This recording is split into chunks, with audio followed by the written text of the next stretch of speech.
నా పేరు సంజీవ్ నాయక్, సేవలాల్ సేన వ్యవస్థాపక అధ్యక్షుడిని. ఈరోజు సేవలాల్ సేన సమావేశం అచ్చంపేటలో నిర్వహించడం మేము రావడం జరిగింది. దీనికి ప్రధానంగా ఈ సమావేశం ముఖ్య ఉద్దేశం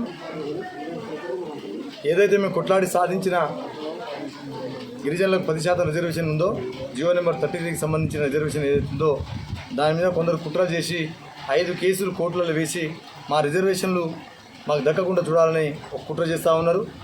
ప్రభుత్వం ఒకవైపు కాంగ్రెస్ పార్టీ అధికారంలో రాకముందు మేనిఫెస్టోలో 12% గిరిజనులకు రిజర్వేషన్ కల్పిస్తామని మాట ఇచ్చింది. ఈ 12% రిజర్వేషన్ కల్పించాలి, 10% కాపాడాలని ఒక డిమాండు.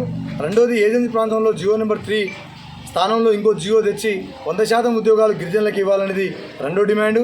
మూడో డిమాండు, ఏదైతే గోర్బోలి ఉందో అది 8th షెడ్యూల్లో చేర్చాలనేది మూడో డిమాండు.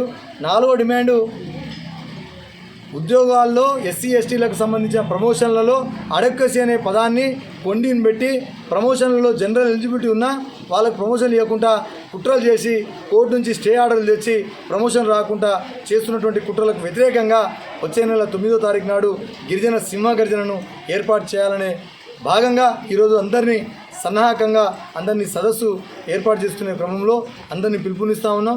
మాకు 12% ఇవ్వాలి, 10% కాపాడాలి, జియో నెంబర్ 3 స్థానంలో ఇంకో జియోని తెచ్చి 100% ఉద్యోగాలు ఇవ్వాలి.